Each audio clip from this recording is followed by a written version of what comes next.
Investigation बहुत ज़रूरी है सर, किसी भी केस में कन्विक्शन लाने के लिए। और सर नई नई तकनीक जैसे कि चांस डीएनए और डीएनए टेक्नोलॉजी पे सर आजकल काफ़ी फोकस दिया जाता है। किसी भी केस में सर, रेप केस होता है, मर्डर केस होता है, तो सर इनमें डीएनए की काफ़ी महत्वता है। और डीएनए फिंगरप्रिंटिंग आजकल काफ़ी सब बहुत उसका बहुत महत्वपूर्ण है सर। इस कोरोना काल में वैक्सीन की इतनी चर्चा हो रही है, तो आपका ये बैकग्राउंड होने के कारण उसमें भी रुचि लेकर के पढ़ाई वढ़ाई करते हो कि छोड़ दिया? सर अभी तो सर ध्यान ट्रेनिंग पे है सर। अच्छा, इसके अलावा आपकी क्या हॉबी है? सर इसके अलावा सर मुझे खेलना बहुत पसंद है सर, म्यूजिक में इंटरेस्टेड हूँ सर। म्यूजिक? जी सर। तो कहाँ बायोटेक्नोलॉजी, कहाँ म्यूजिक और कहाँ ये पुलिसिंग?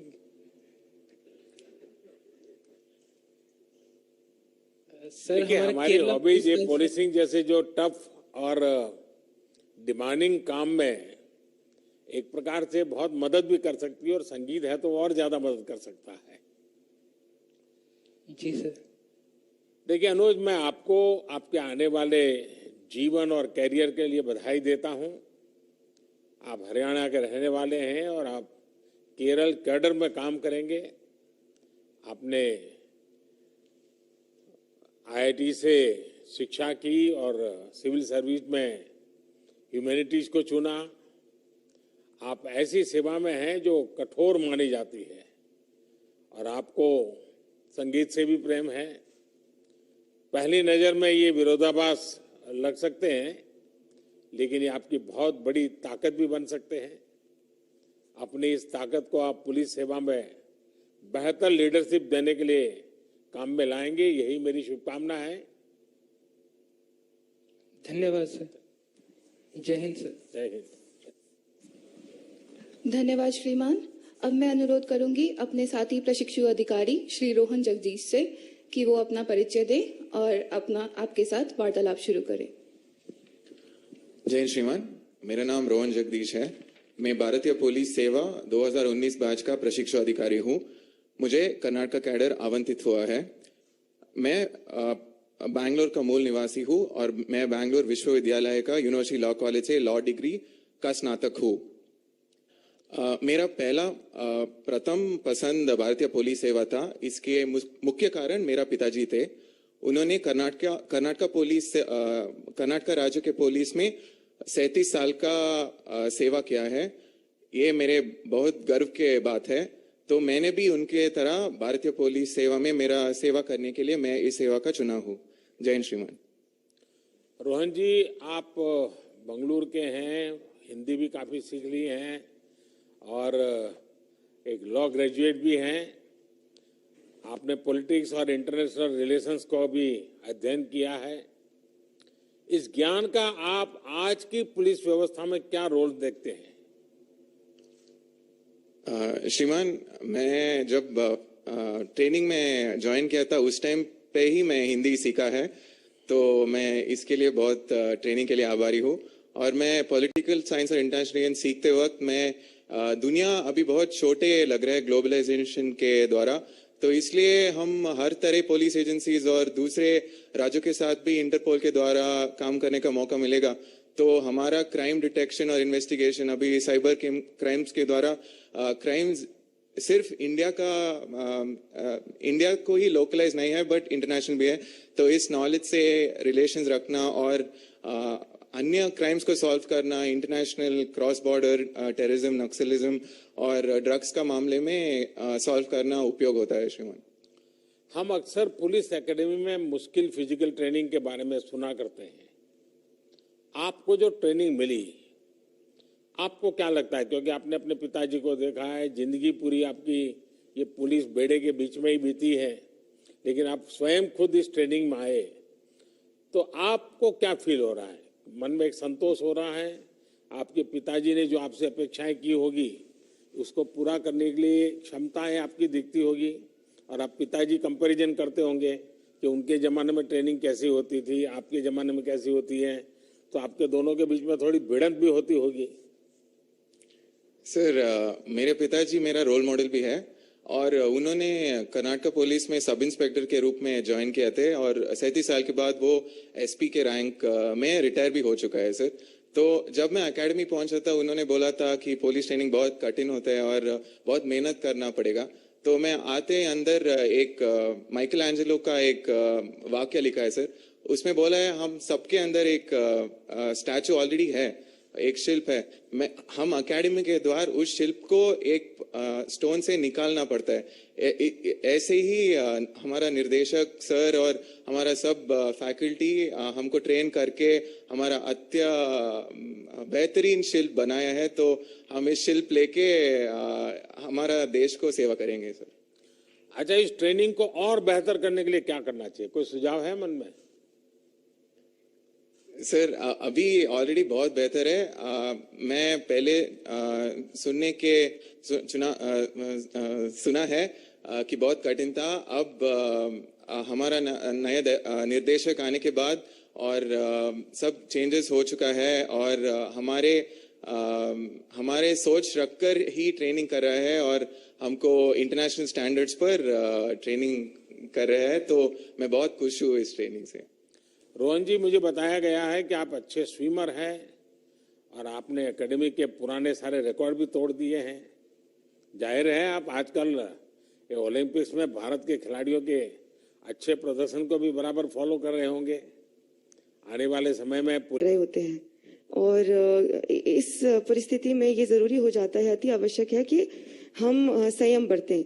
और जैसा कि सर हमारी अकादमी में भी काफ़ी जगह हम ये पढ़ते हैं कि सरदार पटेल जी ने आईपीएस प्रोबेशनर्स और आईपीएस अधिकारियों को संबोधित करते हुए कहा था कि अगर कोई जिस क्षण एक पुलिस अधिकारी अपना संयम खो देता है उसी क्षण वो एक पुलिस अधिकारी नहीं रहता।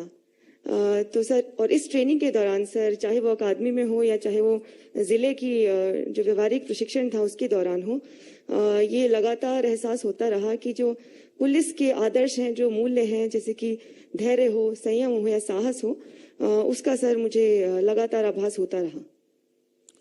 रंजीता जी, आपने ट्रेनिंग के दौरान जो भी उपलब्धियां हासिल की है उनके लिए आपको बहुत बहुत बधाई। और अभी अतुल जी आपका वर्णन भी कर रहे थे। आपके बारे पढ़ और सुन रहा था तो लगा कि आपने हर जगह अपना सिक्का जमाया है। आपने जो कुछ भी हासिल किया है उसे आपके घर, गांव, अड़ोस पड़ोस में अब बेटियों को लेकर बदलाव दिखता है या नहीं? क्या अनुभव आता है? सर प्रथम धन्यवाद सर।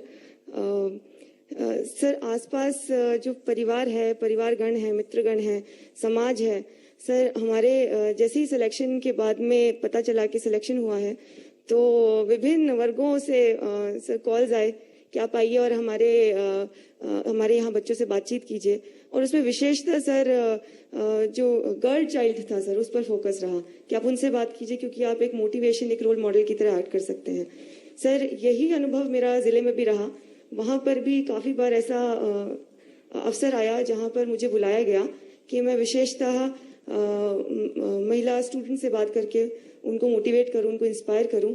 और कहीं ना कहीं सर ये जो वर्दी है इसमें एक आइडेंटिटी, एक पहचान तो मिलती है और एक जिम्मेदारी और एक चुनौती का भी एहसास होता है।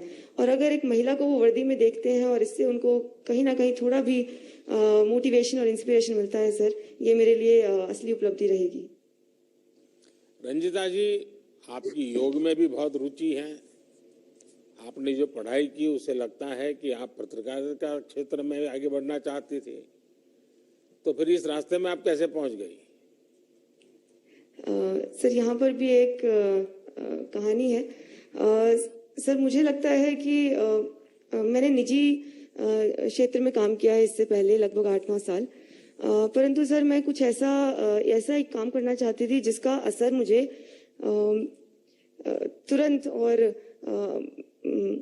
तुरंत देखने को मिल सके और समाज के करीब से मैं उस समाज के लिए काम कर सकूं।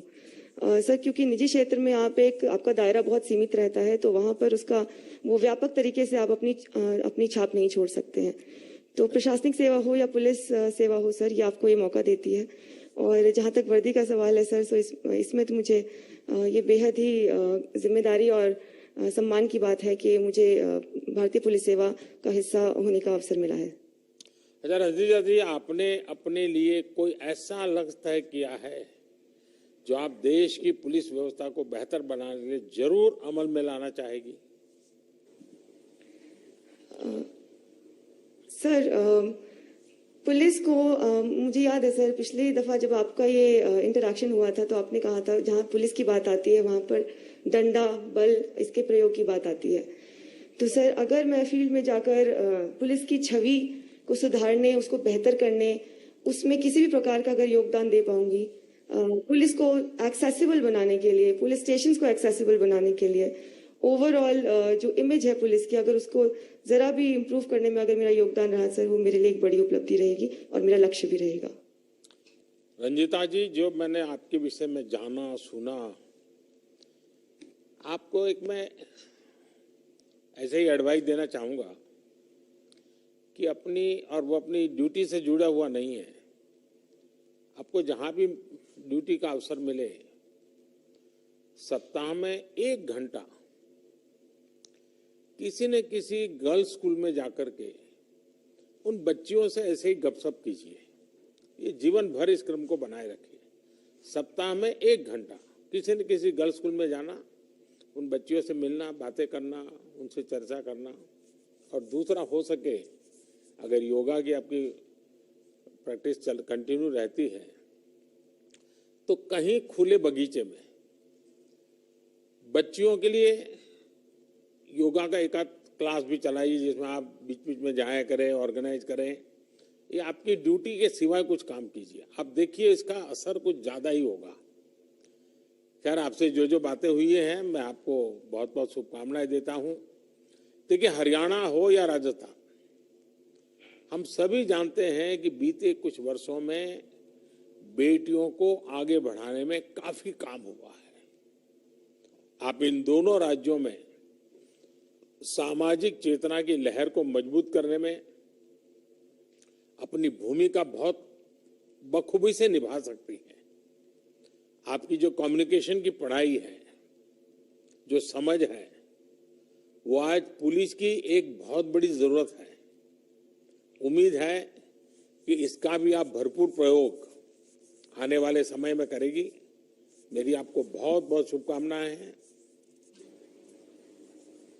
धन्यवाद सर। जय हिंद सर। धन्यवाद श्रीमान। इसी क्रम में अब मैं आमंत्रित करती हूँ अपने साथी प्रशिक्षक अधिकारी श्री नितिन राज पी को कि वह आपको अपना परिचय दें और आपसे वार्तालाप जारी रखें। जय Hind sir, my name is Nitin Raj. I am from Kasaragod district of Kerala and I was allocated to Kerala cadre sir. Jai Hind sir.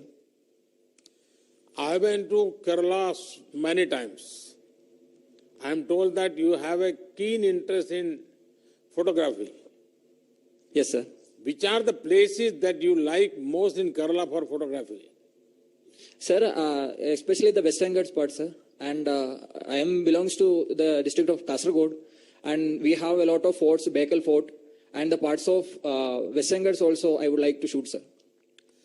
I am told that during your training, probationers are organized into squads of 20-22 officers.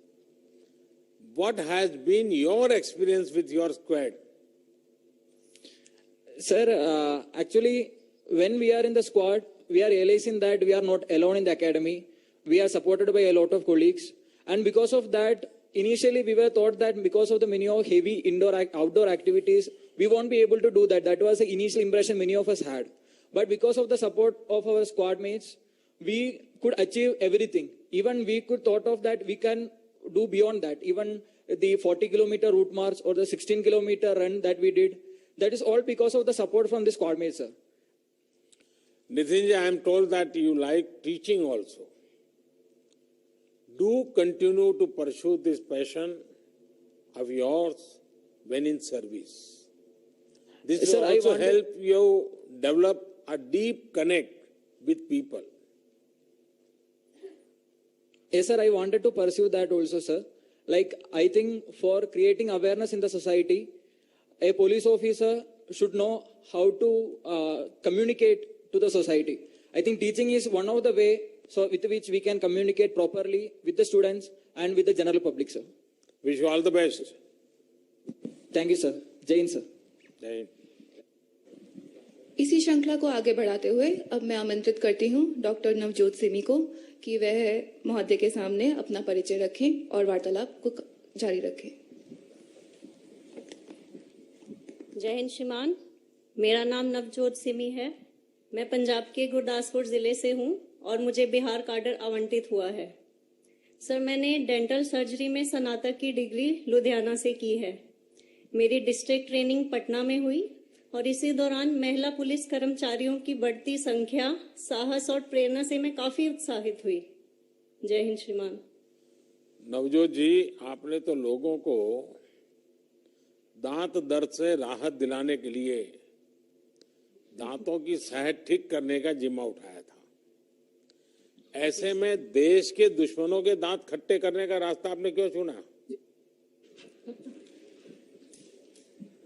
Sir, मैं civil services की तरफ sir मेरा झुकाव काफी पहले से ही था और सर एक डॉक्टर का काम और एक पुलिस का काम भी लोगों की पीड़ा को दूर करना ही होता है सर। तो सर मुझे लगा कि मैं सिविल सर्विसेज के माध्यम से और भी एक बड़े प्लेटफॉर्म पर रहकर लोगों की समस्याओं के समाधान में अपना योगदान दे सकती हूँ। आपने पुलिस फोर्स ज्वाइन की है तो ये सिर्फ आपके लिए ही नहीं, देश में बेटियों की नई पीढ़ी को भी प्रेरित करने वाली है। आज पुलिस में बेटियों की भागीदारी बढ़ रही है। इस पार्टिसिपेशन को बढ़ाने के लिए आपका कोई सुझाव हो या फिर आपके कोई अनुभव हो तो मैं जरूर सुनना चाहूंगा। सर, अभी हमारी डिस्ट्रिक्ट प्रैक्टिकल ट्रेनिंग के दौरान बिहार पुलिस एकेडमी राजगीर में हम लोग ट्रेनिंग में थे। सर, वहां पर विमेन कांस्टेबल्स का एक बहुत ही बड़ा बैच था। उनके साथ इंटरेक्शन करने का मुझे मौका मिला तो सर मैं इतनी ज्यादा उत्साहित हुई कि वो सब लड़कियां आगे पढ़कर बहुत कुछ बनना चाहती थी। सर, वो बहुत ज्यादा ऑलरेडी ही मोटिवेटेड थी। तो सर मुझे बहुत अच्छा लगा और मैंने ये सोचा कि जब भी मैं अपने कार्य में अपने फील्ड में जाऊंगी तो महिलाओं के लिए मैं जरूर कुछ करूंगी ताकि उनकी एजुकेशन में स्पेसिफिकली कोई कमी ना आ सके। सर, जैसा भी हो सका मैं उनके लिए जरूर कुछ करूंगी। देखिए नवजोत जी, बेटियों का ज्यादा से ज्यादा पुलिस फोर्स में आना देश के पुलिसिंग सिस्टम को मजबूत करेगा। पंजाब हो या बिहार, आप तो महान गुरु परंपरा के राज्यों को कनेक्ट कर रही हैं और गुरु तो कह गए हैं कि मैं काहू को देत नहीं, नहीं भय मानत आन, यानी सामान्य मानवी को ना तो हमें डराना है और ना किसी से डरना है। मुझे विश्वास है कि आप इसी प्रेरणा से आगे बढ़ेगी और पुलिस सेवा को और अधिक समावेशी और संवेदनशील बनाने में सफल होगी। मेरी आपको बहुत शुभकामनाएं हैं। धन्यवाद सर। जय हिंद सर। धन्यवाद श्रीमान। अब मैं निवेदन करती हूँ श्री कोमी प्रताप शिवकिशोर से कि वह अपना परिचय रखें और आपके समक्ष अपने विचार व्यक्त करें। जय हिंद श्रीमान, मेरा नाम केपीएस किशोर है और मैं आंध्रा के नेल्लोर जिले से हूँ और मुझे आंध्रा का काडर आवंटित हुआ है। सर, मेरी इंजीनियरिंग आईटी खड़गपुर में फाइनेंशियल इंजीनियरिंग और बायोटेक्नोलॉजी में बीटेक और एमटेक में कंप्लीट किया है। उसके बाद पुलिस सर्विस ज्वाइन करने के पहले मैं 4 साल boss centre for artificial intelligence में काम किया है सर। और मुझे लगता है कि टेक्नोलॉजी को अगर अच्छी तरह से हम यूज करेंगे, बहुत सारे पुलिस में जो चैलेंजेस है जैसे मैन पावर शॉर्टेज वगैरह है, एफिशिएंसी के चैलेंजेस है, हम बहुत अच्छी तरह से सॉल्व कर सकते हैं। प्रताप, आप फाइनेंशियल बैकग्राउंड से हैं, ऐसे में आज फाइनेंशियल फ्रॉड्स की चुनौती है। ट्रेनिंग के दौरान उससे निपटने के लिए आपको कोई इनोवेटिव आइडियाज आते हैं क्या? विचार आते होंगे मन में काफी कुछ। जरूर सर, हमको बहुत अच्छे इन्वेस्टिगेशन में फाइनेंशियल फ्रॉड्स को इन्वेस्टिगेट करना, कौन से लॉस है उनको परिचय किया गया है। और खास करके जब हम फील्ड ट्रेनिंग में थे करनूल जिले में, बहुत अच्छा फाइनेंशियल फ्रॉड्स, आधार रिलेटेड फेक आधार कार्ड्स के थ्रू संक्षेम कार्यक्रम से कैसे पैसे लीक हो जा रहा है, ऐसे काम इन्वेस्टिगेशन करने में बहुत ट्रेनिंग मदद की और फील्ड में, और मुझे लगता है कि बहुत कुछ आगे सीखने के लिए मिलेगा। साइबर क्राइम में हमारे बच्चे और महिलाओं को ये जो एलिमेंट्स हैं उनको बहुत निशाना बनाते रहते हैं, और इसके लिए थाने के स्तर पर क्या काम हो सकता है, इससे जुड़ा कोई सुझाव, क्योंकि आप आर्टिफिशियल इंटेलिजेंस को जानते हैं, आप टेक्नोलॉजी के व्यक्ति हैं, फाइनेंस का बैकग्राउंड है, तो इसमें कोई सुझाव आपके मन में आता है? अभी लगता है कि हाँ इसमें ऐसे जाना चाहिए? सर, हमने ये काम किया सर, जिसमें जो भी नया नया साइबर फ्रॉड हो रहा है, जिसका तरीके हो रहा है, हर दिन हम न्यूज़पेपर में और अपने लोकल सिटी चैनल में बोलते थे।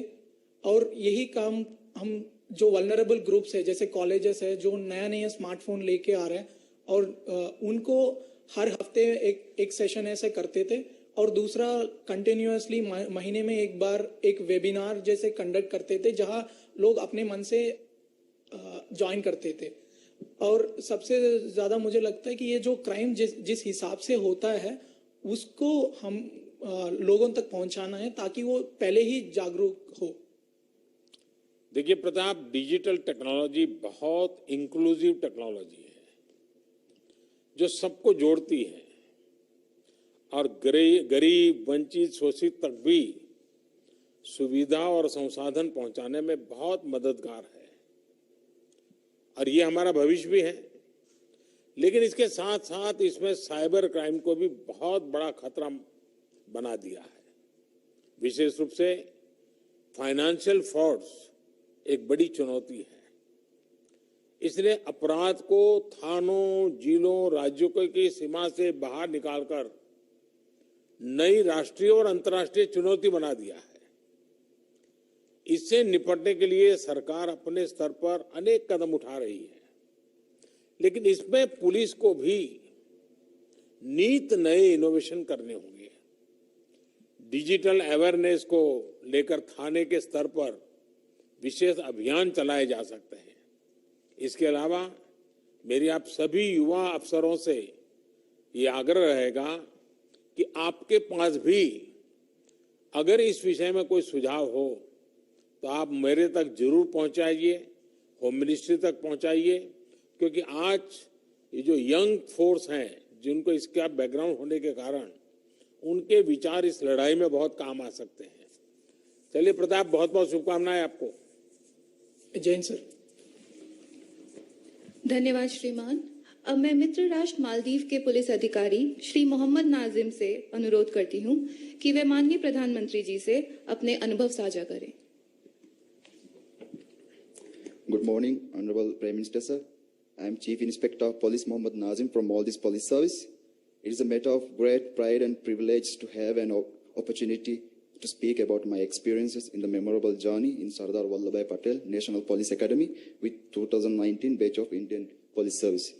During the last 2 years of our training, our professionalism, fitness and competence as a police officer have improved tremendously. Officers from Maldives has been undergoing training in this academy since 1998. Our current Chief of Police, Mohammad Hamid, along with the most senior leaderships, are also proud alumni of this prestigious academy. Sir, the 2 years of training has enhanced our personality not only as a uniformed police officer, but also has made us better human beings. The bonhomie with Indian batchmates and other foreign batchmates is incredible, and we have enjoyed every single moment in this academy. We have made many friends with Indian officers, and we plan to remain in touch with them. We have really enjoyed the time spent here. I take this opportunity to extend our heartfelt gratitude to the Indian government for providing us with this valuable opportunity. Thank you, sir. Jai Hind. Najim, what do you find common between India and Maldives? Sir, culture is and food is very similar to us, sir. We have officers from Nepal, Bhutan, and Mauritius. Did this help you gain some insight about those nations too? Yes, sir, it really helps. We have interacted with all our fellow foreign officers, and we have good knowledge about their policy and the system, sir. Okay, Najim, wish you all the best. Thank you, sir. Jai Hind. मुझे मालदीव के प्रकृति प्रेमी लोगों से मिलकर बहुत आनंद आता है। मालदीव भारत का पड़ोसी ही नहीं बल्कि बहुत अच्छा मित्र भी है।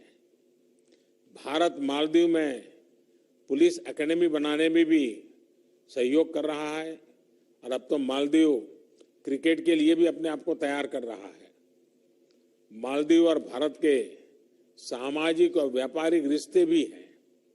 मुझे विश्वास है कि भारत में आपकी ट्रेनिंग मालदीव की पुलिसिंग को मजबूत करेगी और भारत मालदीव रिश्तों को भी समृद्ध बनाने में बहुत मदद करेगी। बहुत बहुत शुभकामनाएं। धन्यवाद श्रीमान। संवाद के इस कार्यक्रम को आगे बढ़ाते हुए मैं आपसे सविनय निवेदन करती हूं कि राष्ट्र सेवा हेतु तत्पर हम परिवीक्षाधीन अधिकारियों को संबोधित कर हमारा मार्गदर्शन करें।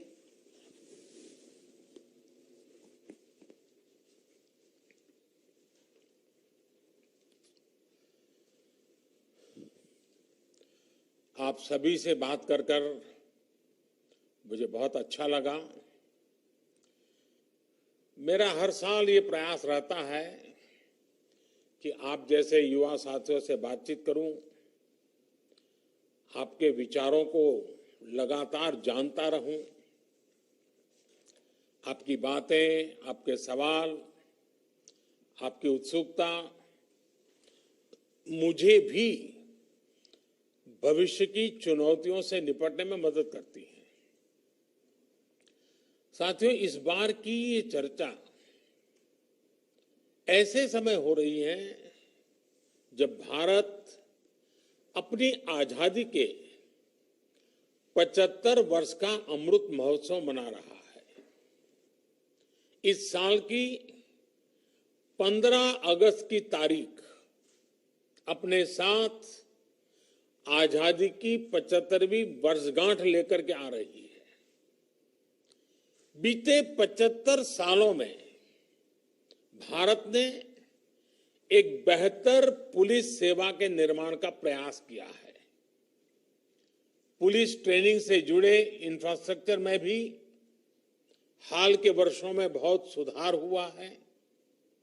आज जब मैं आपसे बात कर रहा हूं तो उन युवाओं को देख रहा हूं जो अगले 25 वर्ष तक भारत में कानून व्यवस्था सुनिश्चित करने में सहभागी होंगे।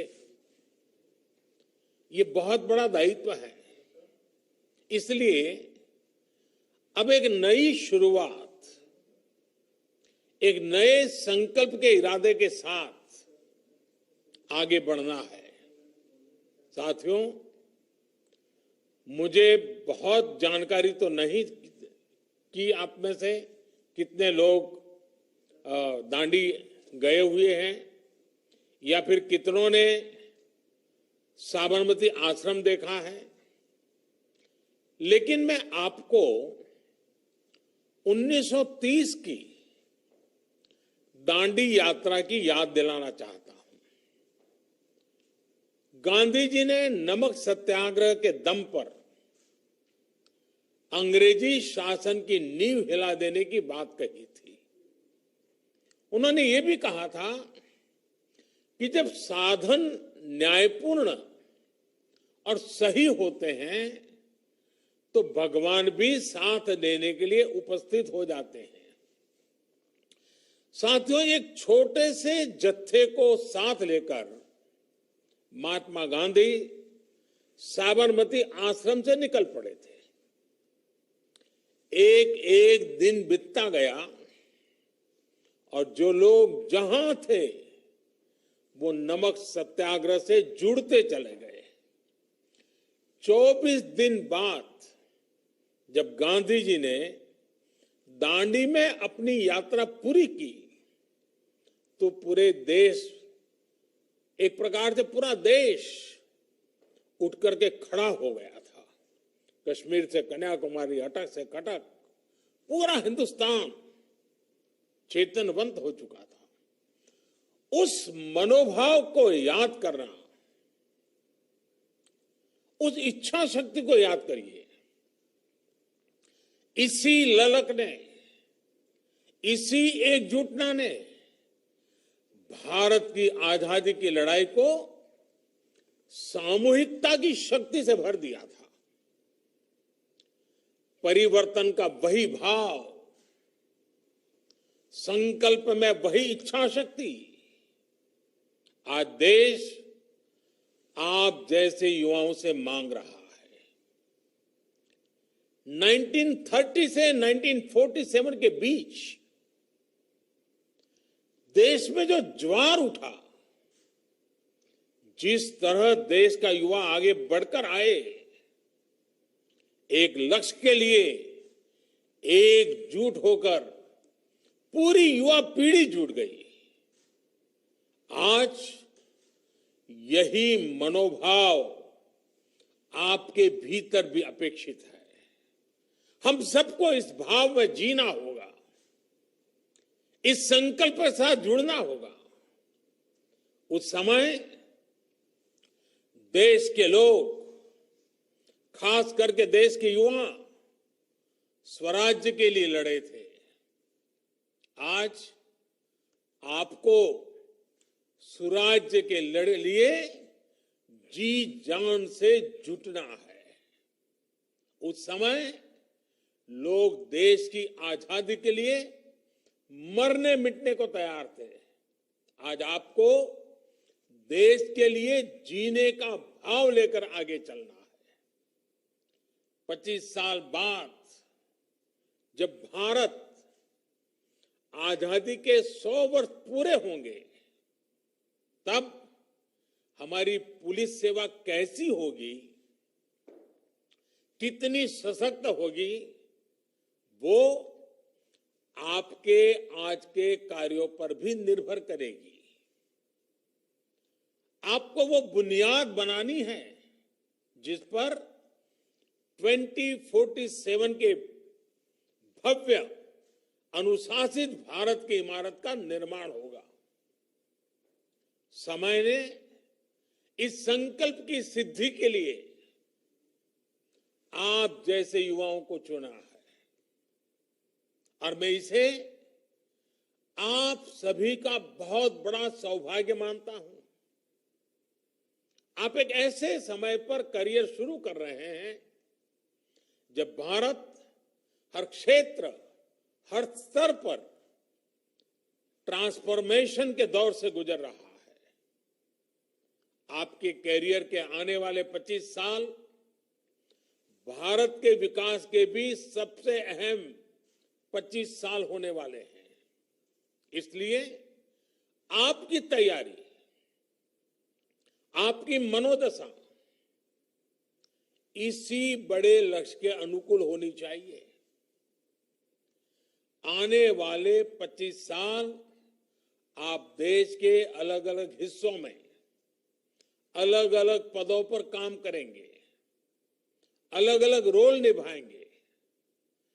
आप सभी पर एक आधुनिक, प्रभावी और संवेदनशील पुलिस सेवा के निर्माण की एक बहुत बड़ी जिम्मेदारी है और इसलिए आपका हमेशा ये याद रखना है कि आप 25 साल के एक विशेष मिशन पर हैं और भारत ने इसके लिए खास तौर पर आपको चुना है। साथियों, दुनिया भर के अनुभव बताते हैं कि जब कोई राष्ट्र विकास के पथ पर आगे बढ़ता है तो देश के बाहर से और देश के भीतर से चुनौतियां भी उतनी ही बढ़ती हैं। ऐसे में आपकी चुनौती टेक्नोलॉजी डिसरप्शन के इस दौर में पुलिसिंग को निरंतर तैयार करने की है। आपकी चुनौती क्राइम के नए तौर तरीकों को उससे भी ज्यादा इनोवेटिव तरीके से रोकने की है। विशेष रूप से साइबर सिक्योरिटी को लेकर नए प्रयोगों, नए रिसर्च और नए तौर तरीकों को आपको डेवलप भी करना होगा और उनको अप्लाई भी करना होगा। साथियों, देश के संविधान ने, देश के लोकतंत्र ने जो भी अधिकार देशवासियों को दिए हैं, जिन कर्तव्यों को निभाने की अपेक्षा की है, उनको सुनिश्चित करने में आपकी भूमिका अहम है और इसलिए आपसे अपेक्षाएं भी बहुत रहती हैं। आपके आचरण पर हमेशा नजर रहती है। आप पर दबाव भी बहुत आते रहेंगे। आपको सिर्फ पुलिस थाने से लेकर पुलिस हेडक्वार्टर की सीमाओं के भीतर ही नहीं सोचना है। आपको समाज में हर रोल, हर भूमिका से परिचित भी रहना है, फ्रेंडली भी होना है और वर्दी की मर्यादाओं को हमेशा सर्वोच्च रखना है। एक और बात का आपको हमेशा ध्यान रखना होगा। आपकी सेवाएं देश के अलग अलग जिलों में होगी, शहरों में होगी। इसलिए आपको एक मंत्र सदा सर्वदा याद रखना है। फील्ड में रहते हुए आप जो भी फैसले ले, उसमें देश हित होना चाहिए, राष्ट्रीय परिप्रेक्ष्य होना चाहिए। आपके कामकाज का दायरा और समस्याएं अक्सर लोकल होगी। ऐसे में उनसे निपटते हुए ये मंत्र बहुत काम आएगा। आपको हमेशा ये याद रखना है कि आप एक भारत श्रेष्ठ भारत के भी ध्वजवाहक है। इसलिए आपके हर एक्शन, आपकी हर गतिविधि नेशन फर्स्ट, ऑलवेज फर्स्ट, राष्ट्र प्रथम, सदैव प्रथम, इसी भावना को रिफ्लेक्ट करने वाली होनी चाहिए। साथियों, मैं अपने सामने तेजस्वी महिला अफसरों की नई पीढ़ी को भी देख रहा हूं। बीते सालों में पुलिस फोर्स में बेटियों की भागीदारी को बढ़ाने का निरंतर प्रयास किया गया है। हमारी बेटियां पुलिस सेवा में एफिशिएंसी और अकाउंटेबिलिटी के साथ साथ विनम्रता, सहजता और संवेदनशीलता के मूल्यों को भी सशक्त करती है। इसी तरह 10 लाख से अधिक आबादी वाले शहरों में कमिश्नर प्रणाली लागू करने को लेकर भी राज्य काम कर रहे हैं। अभी तक 16 राज्यों के अनेक शहरों में ये व्यवस्था लागू की जा चुकी है। मुझे विश्वास है कि बाकी जगह भी इसको लेकर सकारात्मक कदम उठाए जाएंगे। साथियों, पुलिसिंग को फ्यूचरिस्टिक और प्रभावी बनाने में सामूहिकता और संवेदनशीलता के साथ काम करना बहुत जरूरी है। इस कोरोना काल में भी हमने देखा है कि पुलिस के साथियों ने किस तरह स्थितियों को संभालने में बहुत बड़ी भूमिका निभाई है। कोरोना के खिलाफ लड़ाई में हमारे पुलिस कर्मियों ने देशवासियों के साथ कंधे से कंधा मिलाकर काम किया है। इस प्रयास में कई पुलिस कर्मियों को अपने प्राणों की आहुति तक देनी पड़ी है। मैं इन सभी जवानों को, पुलिस साथियों को आदरपूर्वक श्रद्धांजलि देता हूं और देश की तरफ से उनके परिवारों के प्रति संवेदना प्रकट करता हूं। साथियों, आज आपने, जब मैं आपसे बात करता था, तो बात करते हुए मैं एक और पक्ष आपके सामने रखना चाहता हूं। आजकल हम देखते हैं कि जहां जहां प्राकृतिक आपदा आती है, कहीं बाढ़, कहीं चक्रवाती तूफान, कहीं भूस्खलन, तो हमारे एनडीआरएफ के साथी पूरी मुस्तैदी के साथ वहां नजर आते हैं। आपदा के समय एनडीआरएफ का नाम सुनते ही लोगों में एक विश्वास जगता है। ये साख एनडीआरएफ ने अपने बेहतरीन काम से बनाई है। आज लोगों को ये भरोसा है कि आपदा के समय एनडीआरएफ के जवान हमें जान की बाजी लगाकर भी बचाएंगे। एनडीआरएफ में भी तो ज्यादातर पुलिस बस के जवान होते हैं, आपके ही साथी होते हैं, लेकिन क्या यही भावना, यही सम्मान समाज में पुलिस के लिए है? एनडीआरएफ में पुलिस के लोग हैं, एनडीआरएफ को सम्मान भी है, एनडीआरएफ में काम करने वाले पुलिस के जवान को भी सम्मान है, लेकिन समाज व्यवस्था में ऐसा है क्या? आखिर क्यों? इसका उत्तर आपको भी पता है।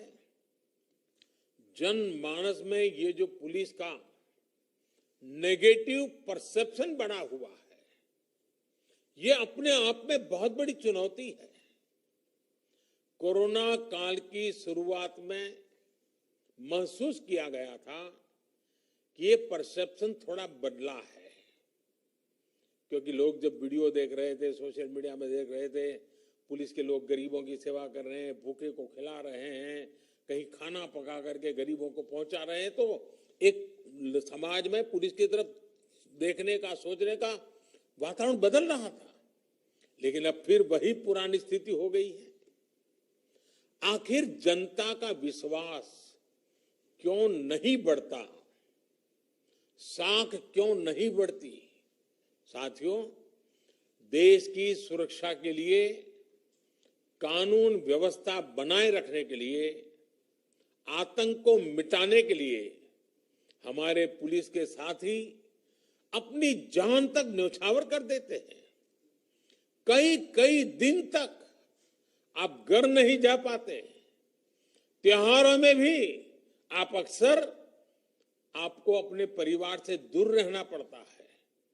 लेकिन जब पुलिस की इमेज की बात आती है तो लोगों का मनोभाव बदल जाता है। पुलिस में आ रही नई पीढ़ी का ये दायित्व है कि इमेज बदले, पुलिस का ये नेगेटिव परसेप्शन खत्म हो। ये आप लोगों को ही करना है। आपकी ट्रेनिंग, आपकी सोच के बीच बरसों से चली आ रही पुलिस डिपार्टमेंट की जो स्थापित परंपरा है, उसने आपका हर रोज आमना सामना होना ही होना है। सिस्टम आपको बदल देता है या आप सिस्टम को बदल देते हैं, ये आपकी ट्रेनिंग, आपकी इच्छा शक्ति और आपके मनोबल पर निर्भर करता है। आपके इरादे कौन से हैं? किन आदर्शों से आप जुड़े हुए हैं? उन आदर्शों की परिपूर्ति के लिए कौन संकल्प लेकर के आप चल रहे हैं? वही मैटर करता है आपके व्यवहार के बाबत में।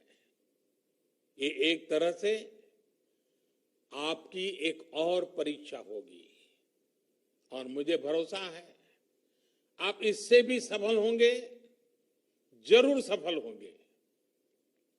साथियों, यहां जो हमारे पड़ोसी देश के युवा अफसर हैं, उनको भी मैं बहुत बहुत शुभकामनाएं देना चाहूंगा। भूटान हो, नेपाल हो, मालदीव हो, मॉरिशस हो, हम सभी सिर्फ पड़ोसी नहीं हैं, बल्कि हमारी सोच और सामाजिक ताने बाने में भी बहुत समानता है। हम सभी सुख दुख के साथी हैं। जब भी कोई आपदा आती है, विपत्ति आती है, तो सबसे पहले हम ही एक दूसरे की मदद करते हैं। कोरोना काल में भी हमने ये अनुभव किया है। इसलिए आने वाले वर्षों में होने वाले विकास में भी हमारी साझेदारी बढ़ना तय है। विशेष रूप से आज जब क्राइम और क्रिमिनल सीमाओं से परे हैं, ऐसे में आपसी तालमेल और ज्यादा जरूरी है। मुझे विश्वास है कि सरदार पटेल एकेडमी से इस एकेडमी में बिताए हुए आपके ये दिन आपके कैरियर, आपके नेशनल और सोशल कमिटमेंट और भारत के साथ मित्रता को प्रगाढ़ करने में भी मदद करेंगे। एक बार फिर आप सभी को बहुत बहुत शुभकामनाएं। धन्यवाद।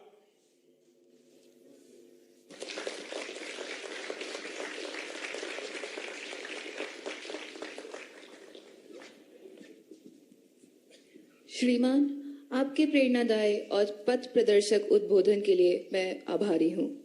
औपचारिक रूप से धन्यवाद ज्ञापित करने के लिए मैं हरियाणा काडर के प्रशिक्षु अधिकारी श्री गौरव राजपुरोहित को आमंत्रित करती हूँ। जय हिंद श्रीमान।